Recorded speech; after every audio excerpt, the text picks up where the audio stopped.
Fondation Abbé Pierre, on est une fondation créée à l'initiative de l'Abbé Pierre qui est mort il y a une dizaine d'années pour améliorer les conditions de logement et d'accès au logement des personnes en difficulté. Et dans ce cadre-là, évidemment, on s'intéresse à une des formes de mal-logement qui consiste à être assigné à résidence dans des quartiers de relégation. Ça a été pas mal dans l'actualité ces derniers temps, notamment par le prisme du logement, des attributions de logement, des productions de logement. Comment se crée justement, alors ce qu'on peut appeler des ghettos ou un apartheid urbain, en tout cas une ségrégation spatiale qui a tendance à s'accroître, et comment on fait pour lutter contre ça. Donc nous on essaie d'être prudents parce qu'on pense qu'il y a aussi des fausses bonnes idées, des fausses réponses au nom de la lutte contre l'apartheid ou contre les ghettos qui peuvent se retourner contre les mal logés. Je pense notamment à ce qu'avait proposé Emmanuel Valls juste après les attentats de Charlie Hebdo. Il avait fait le constat que ces attentats, cette radicalisation était liée sans doute à cette ségrégation croissante entre les populations. Et son constat, c'est parce qu'on accumule toujours les personnes en difficulté dans les mêmes quartiers, parce que c'est là qu'il y a des logements sociaux accessibles aux ménages à bas revenus. Et donc pour éviter ça, il avait proposé d'interdire le relogement des ménages à bas revenus dans ces quartiers-là. Donc ça peut partir d'une bonne intention, de se dire on va mieux répartir les ménages à bas revenus, mais immédiatement ça avait une conséquence néfaste, c'est que pour ces ménages-là, qui sont donc des gens qui ont un besoin de logement immédiat, qui sont dans des taudis, qui vivent dans des cabanes, à la rue, qui sont hébergés par des amis, qui vivent dans des squats ou dans des bidonvilles, ça voulait dire diminuer l'offre de relogement qui leur est proposée. Donc ça, pour nous, c'était pas acceptable, parce qu'il vaut mieux avoir un logement, même dans un quartier dévalorisé, que pas avoir de logement du tout. Quand même, dans l'ordre des priorités, le droit au logement, c'est un droit qui est reconnu, qui a une valeur constitutionnelle, et on ne peut pas tout simplement s'asseoir comme ça dessus, et dans les faits, discriminer des personnes parce qu'elles ont des bas revenus, en leur proposant moins de logements qu'à d'autres. Ce serait quand même un peu paradoxal. Et en même temps, on voit bien qu'il y a un vrai problème de ségrégation, que concentrer les pauvres dans les mêmes endroits, évidemment, ça ne peut pas apporter une réalité très positive. Mais on a l'impression que Valls avait pris le problème à l'envers, et on essayait de le remettre à l'endroit. Et heureusement, le projet de loi égalité et citoyenneté qui est sorti de ces premières annonces de Valls a lui-même été progressivement remis à l'endroit. Qu'est-ce que c'est remettre à l'endroit? Ça veut dire la ségrégation, c'est pas la faute des quartiers sensibles, c'est la faute des quartiers insensibles, des autres quartiers. Les autres quartiers qui refusent d'accueillir davantage de ménages à bas revenus. Et donc plutôt que de taper sur les pauvres en disant vous n'irez pas dans les quartiers pauvres, mais du coup vous irez nulle part, il faut commencer par le début et imposer aux quartiers les plus aisés l'accueil de ménages à bas revenus. Donc il y a des outils pour faire ça, mais forcément ça nécessite un peu de volonté politique, parce que, en gros, que ce soit les bailleurs sociaux, les bailleurs privés, les élus locaux, et même les riverains, il n'y a pas grand monde qui spontanément a envie d'accueillir des ménages à bas revenus, des ménages prioritaires d'ALO, etc. Et donc, il faut en passer par la loi, il faut en passer par des quotas, des objectifs, une politique volontariste. Ce qui a été proposé, c'était plutôt intéressant, c'est d'avoir, dans les quartiers hors politique de la ville, forcé à accueillir au moins 25% des 25% les plus pauvres des demandeurs. Et forcer également, par exemple, des réservataires, ceux qui attribuent les logements, Action Logement, le 1% logement, les collectivités, à avoir au moins 25% de ménages prioritaires, des ménages qui ont des difficultés. Et bien, cet objectif qui peut paraître assez minimal, quand même, parce que vous voyez ce que ça veut dire, accueillir au moins un quart du quart des plus pauvres, ça veut tout simplement dire ne pas les discriminer. Or, aujourd'hui, c'est le cas. Et il y a beaucoup d'élus de gauche et de droite qui se sont élevés contre cette idée-là, contre cet objectif, en disant mais vous ne voulez pas nous forcer quand même à accueillir des pauvres chez nous, on ne va pas y arriver, etc., etc. Et ça a forcé à montrer les vrais chiffres d'attribution aux pauvres dans les quartiers hors politique de la ville.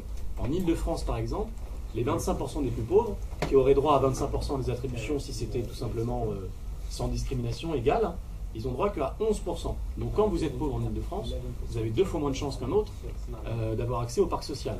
Alors qu'on pourrait se dire que le parc social, les logements sociaux, les HLM, sont plutôt quand même destinés aux gens les plus pauvres. Peut-être pas qu'eux, évidemment, mais en priorité, parce que eux, ils n'ont pas les moyens de se loger sur le parc privé dans des conditions à peu près correctes. Donc là, ça a été un peu une opération balai-masque. Comme avant, il n'y avait pas de chiffres, Là, ça a permis de voir qui en voulait pas. Donc c'était très intéressant. La droite au Sénat a complètement détricoté le dispositif, mais on espère qu'il revienne dans le bon sens à l'Assemblée nationale à la prochaine navette. Donc ça, voilà, c'est plutôt des choses intéressantes. Un autre outil qui a été beaucoup utilisé, beaucoup critiqué aussi, mais qui est très important, c'est la loi SRU. C'est-à-dire qu'il n'y a pas que l'attribution des logements sociaux. Pour attribuer des logements sociaux dans des quartiers riches, encore faut-il qu'il y ait des logements sociaux. Et on sait bien que les quartiers les plus populaires, notamment dans les zones urbaines sensibles, qu'on appelle aujourd'hui les quartiers politiques de la ville, il y a un fort pourcentage de logements sociaux. Et donc, assez logiquement, il y a un pourcentage de ménages à bas revenus plus important. Donc c'est ça qui crée cette concentration.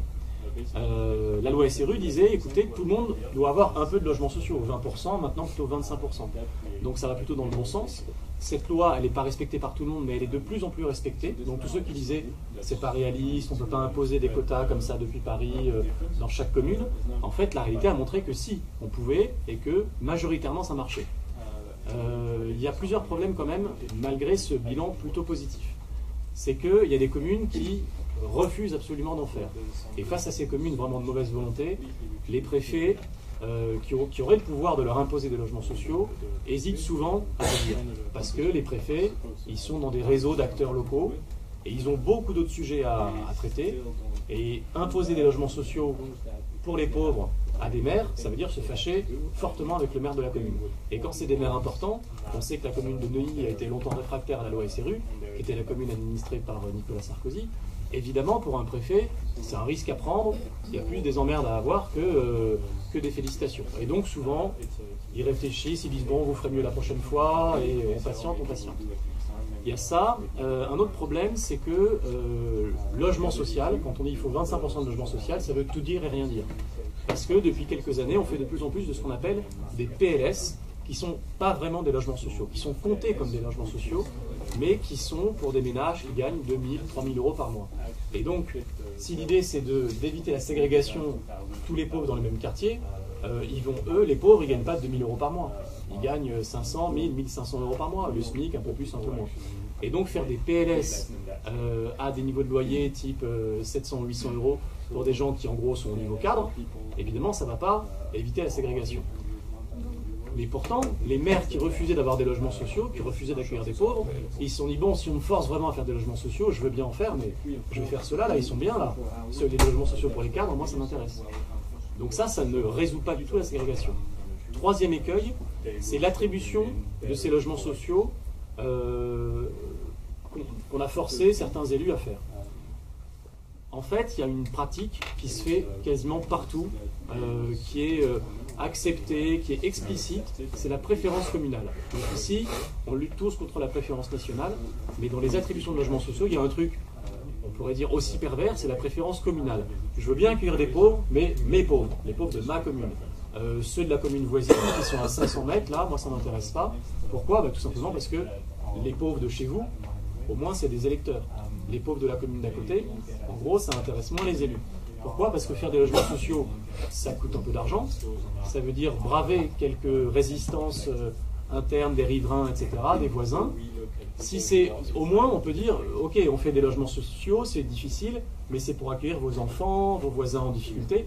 Si c'est pour accueillir des gens qui ne sont même pas des électeurs de votre commune, là, les maires n'en veulent pas. Et donc, quasiment tout le temps, vous avez plus de chances d'avoir un logement social quand vous êtes de la bonne commune.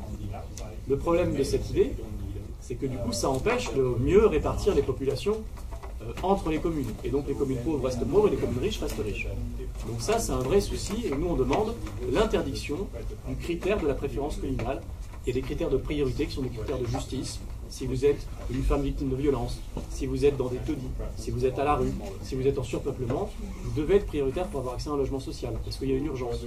Mais habiter à Asnières plutôt qu'à la Garenne-Colombe n'est pas un critère d'urgence. Voilà. Donc ça, on essaie de le faire imposer dans la loi, on a beaucoup de mal. Donc ça, c'est nos idées pour favoriser la mixité sociale. C'est pas vraiment interdire les pauvres dans les communes pauvres, c'est favoriser, imposer parfois les pauvres dans les communes riches. Après, pour les quartiers populaires, les quartiers politiques de la ville, on ne peut pas juste leur dire « Attendez, qu'il y a plus de mixité sociale avec la loi SRU en 2025, peut-être que ce sera mieux réparti, etc. » C'est des mouvements de très long terme. La répartition des populations, ça prend beaucoup de temps. Il faut attendre que les gens déménagent, etc. Construire un logement, ça prend 5 ans. Donc, ça ne suffit pas. On ne peut pas avoir comme seule promesse pour les quartiers populaires la mixité sociale ou la mixité ethnique. Il faut aussi accepter qu'aujourd'hui, ici, on a des quartiers populaires et que ça a toujours été le cas. Ce sera sans doute le cas encore très longtemps. C'est le cas pas seulement en France, c'est le cas dans tous les pays du monde. Et que ce n'est pas forcément une honte d'avoir des quartiers populaires. Et que le problème principal des quartiers populaires n'est pas, malgré tout, le fait que les pauvres vivent ensemble. C'est qu'ils sont pauvres quand même. Peut-être que vivre ensemble, ça n'améliore pas la situation. Mais le vrai problème, c'est qu'ils sont au chômage, qu'ils ont accès à des moins bonnes écoles, ils sont moins diplômés, etc., etc. Ils ont des transports en commun moins performants et ils ont des logements en plus mauvais état. Bon, voilà, c'est ça le vrai problème. Et ceux-là, on peut les régler, en tout cas les améliorer tout de suite, sans espérer que dans 10 ans, dans 15 ans, on va mieux répartir les populations. Donc c'est ce qu'a fait par exemple le programme de rénovation urbaine, qui lui avait pour objectif principal de disséminer les pauvres. Bon. En fait, ça n'a pas tellement réussi de ce point de vue-là. Ce qui était intéressant, c'est qu'enfin, on a mis de l'argent pour rénover, parfois démolir, reconstruire des logements qui en avaient besoin, pour des ménages qui en avaient besoin. Donc, avoir mis enfin pas mal d'argent sur cette question-là, c'était bien. Après, c'était que sur le bâti, sur les bâtiments. Donc, le problème dans ces quartiers-là, certes, c'est d'avoir des logements un peu dégradés, mais enfin, c'est surtout le chômage, l'accès à l'éducation, l'accès à la santé. Donc, là-dessus, la mixité sociale peut être aussi un argument pour retarder ça, en disant on n'a qu'à attendre que la mixité sociale arrive et on s'occupera ensuite d'avoir plus de professeurs mieux formés dans les écoles. Donc nous on pense qu'il faut, et je conclurai là-dessus, sans attendre la mixité sociale, améliorer les services publics dans ces quartiers-là, améliorer les possibilités aussi de mixité sociale endogène. La mixité sociale, c'est pas juste ramener des riches d'autres quartiers, avec un effet pervers, c'est qu'on va faire des beaux logements tout neufs, mais ce sera pour attirer des ménages hors de ces quartiers. Et du coup, les familles qui étaient dans ces quartiers depuis des années, qui demandaient à rénover leur logement depuis des années, pour une fois qu'il y ait des logements neufs, ce ne serait pas pour eux. Bon, c'est un peu difficile à faire passer comme idée. Mais il peut y avoir une mixité sociale endogène, c'est-à-dire que éviter que les ménages qui s'élèvent un peu dans les hiérarchies sociales quittent forcément ces quartiers. Et qui puissent avoir aussi un parcours résidentiel dans ces quartiers-là, qui puissent accéder à la propriété, par exemple, si c'est leur souhait dans ces quartiers-là, et avoir de l'accession sociale à la propriété sécurisée pour que les familles qui viennent de ces quartiers, qui n'ont pas forcément peur d'y aller, comme c'est le cas de beaucoup de gens qui ne connaissent pas ces quartiers, et que si ces familles veulent y rester, mais en devenant propriétaires, ce soit possible pour elles. La mixité sociale, c'est pas juste attirer les personnes de l'extérieur. Donc voilà, il y a plusieurs pistes de travail à travers le prisme logement, puisque c'est ça notre prisme à nous, mais il y en a beaucoup d'autres, mais en tout cas, comme c'est vraiment un des facteurs importants de la ségrégation, les politiques d'urbanisme et du logement, c'est aussi une piste pour y remédier. Merci.